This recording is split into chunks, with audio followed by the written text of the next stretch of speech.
Hello everyone.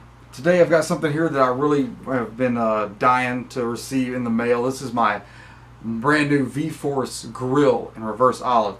This is my new mask I'm going to use for Airsoft because those rental masks are just terrible. Now I've got a few other things here I want to talk about real quick before I get to this. This video is going to be primarily about the V-Force grill and its Airsoft application. But first, I want to talk about some of this other stuff real quick. My AK-47, I've done three, not quite modifications, maybe one or two of them are, but the other one is just an add-on. One, I've added the Condor 3-point tactical sling. I have a whole other video about that already posted. I've got some of these SEMA mid-cap AK mags. These mags are absolutely awesome. This is the stock mag that came with the AK. Really brittle, cheap plastic. This right here, on the other hand, if I can find the other one, there it is. Oh dear, what have I dropped? That was my spring. I'm gonna have to pick that up in a second. These are really nice polymer mid-cap. I believe they're 170 round capacity mags. They are just awesome. They don't feel cheap at all. They feel very sturdy, and they were about $10 each. Very nice magazines. I've gotten rid of the orange tip and I added a Angel Custom AUG H-bar style tip. In my last video, the unboxing video of this AK-47, I was talking about how the front sight on this was wobbly and how I intended to fix that was to get you some Teflon tape and get a replacement screw. When I attempted to replace the screw with a stainless steel screw that I got at Home Depot, the replacement I got was just a teensy bit too big. And I'm sorry, I didn't strip it out, I cross-threaded it. So the screw goes in there at an angle which looks just awful. Instead of using a screw to secure the front side down, what I did was I wrapped some Teflon tape around it like I said I was going to do, and I used some Loctite blue medium strength super glue basically to lock it into place, and it's working out really well so far. I replaced the orange tip with that nice AUG style tip. I'll show you a picture of it, and I've got to say it looks much meaner and much better. Okay, that's the gun out of the way. Okay, I'll move it. Move it right there. Second thing I got, Condor MCR4 chest rig. Get these magazines out of the way. Ooh. Condor MCR4 chest rig. Now, this rig actually has two spots for magazines in it. However, as you can see, my new SEMA mags are a bit, they don't have quite the curve as the stock AK mags do, and I think these will actually work in M4 mag pouches, which is nice because they seem to be a lot more abundant than AK mag pouches. But the problem is getting these mags in and out. First of all, getting this hook and loop open is a pain in the ass, and then getting the mag in and out, I guess right now it's not too bad, but trying to get it in and out while it's attached to your body is a huge pain in the ass. So that would be best suited for just, I mean, you've got mag pouches all across the front here. Those would be good backup mag pouches, or maybe stick something else in there. I wouldn't use them for magazines. Alright, now I'm just going to go over this stuff real quick. I'm actually going to do a whole video on my entire loadout, everything from the battery to the AK itself, where I got it, how much it costs, everything about everything I have. I'm going to do a whole separate video on that later. I'm still waiting for a few more items, and I think the only thing I'm waiting for still is the 511 AK style mag pouch that I ordered. I ordered one of those to go on my MCR4 chest rig, and then finally I've got, I believe this is a 46-inch Vulcan tactical dual or double rifle case. And of course I wanted to get the double rifle case, you know, in case I ever get another rifle and I can carry two to the field at once. Now, the main issue I'm having with testing all this stuff is I work just about every Sunday, and there is not a place within a 4-hour drive that has Airsoft on a day that isn't Sunday. It's Sunday, that's like National Airsoft Day or something. I don't know what it is. I'm always stuck working Sundays, so my time to get out and play is very limited, so unfortunately I can't test the stuff and use it as much as I'd like to. I'm going to have to find some Airsoft fields that are open during the week. Alright, very nice tactical rifle case here. It's got molly webbing on the front, really nice pouches, a hook and loop right here to attach morale patches, and it actually comes with a little piece to sew onto your own patch right there. That's pretty, I just now noticed that. Alright, so that's that. Let's get to the meat of this video. This is all about the V-Force grill. Now, I did my research. I watched I don't know how many videos on everything from the Dye i4 to the Empire ProFlex to the V-Force grill, the V-Force Profiler, I think. I have not owned a paintball mask in about 10 years, my own mask. I used to play paintball a long time ago, and actually it was a V-Force. It was a V-Force Vantage Pro, a black and gray one if I recall correctly. And I've got to say their designs have really changed in the last 10 years. Kudos to you, V-Force. This is a really nice looking mask. I got this thing in the mail today. And the reason I was doing so much research on the V-Force grill and the Dye i4 was because the main concern with paintball masks and airsoft is being able to get down on your sights and look. And you would not believe, you know, as popular as paintball is, I mean airsoft is, and with as much CQB that gets played, fields require you to have, you know, full face protection like this, how many videos don't touch on the subject of, you know, being able to get down on your rifle and use the freaking sights with a mask like this. Now, I was either going to go with the goggles and the mesh mask or just a full-on paintball mask, and I decided to just go with this because this covers your ears, it covers your face.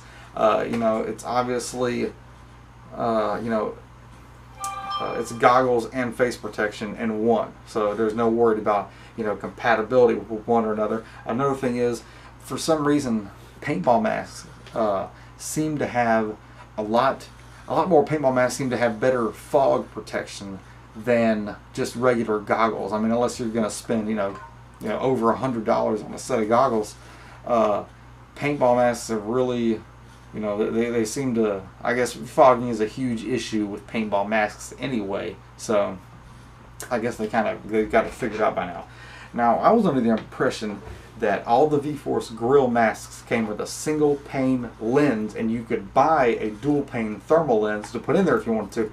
I'm almost certain this is a dual pane thermal lens. I pulled it out already and it seems very thick, and I believe there is a rubber gasket right there between two lenses, so this actually came with a dual pane thermal lens. I'll still want to replace this and get like a yellow or an orange lens, you know, to get rid of some glare while I'm playing in the woods. But yeah, that's really nice. I thought they all came with a single pane lens that had a anti-fog coating on it. This is actually a dual pane thermal lens. I don't know if that's a new thing V-Force is doing or what, but I'm glad they have it on there. Another thing was the strap. I got the reverse olive color, which is the black bottom half with the olive plastic part here, and the strap just really does not, it's like a sore thumb. I mean, that just looks, it could have just been solid black. I wish V-Force just would have put a solid black strap on there. That would have been nice. Of course, as customizable and adjustable as this mask is, I don't think it'll be that big of a problem because this mask comes completely apart for repair, maintenance, or replacement. The foam comes out. The inside, the goggles here actually remove from the rest of the mask here. The visor comes off, the strap comes off, the chin strap comes off. This whole thing comes completely apart, so that is very nice. That's something that the Dye i4 does not do. Now, like I said before, the biggest issue with this is the profile.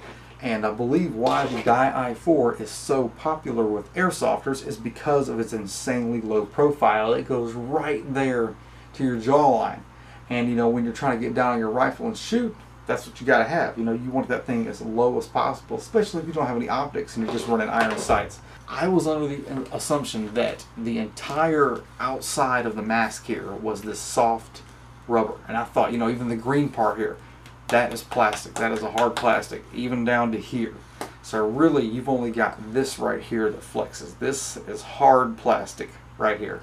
That has very little give to it, which means when you're trying to get down on your cheek riser on your rifle, it's going to, you know, offer some resistance there. Let me demonstrate how well this works or does not work with my AK.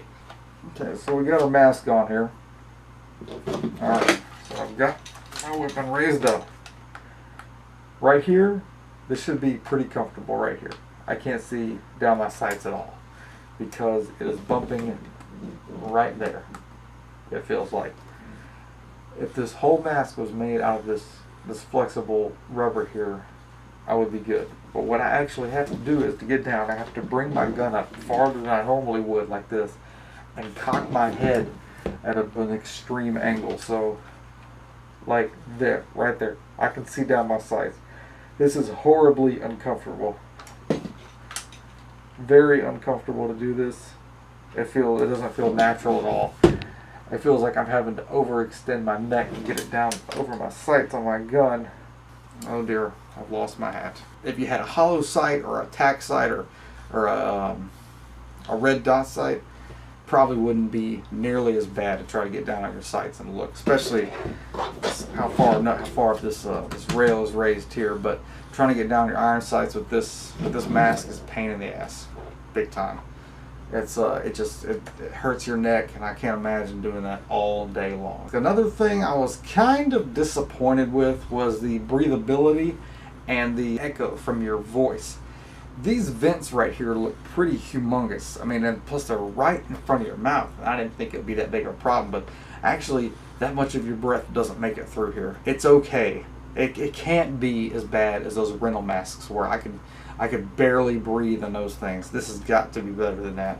I thought there'd be virtually no echo just because of how big these slots are right here.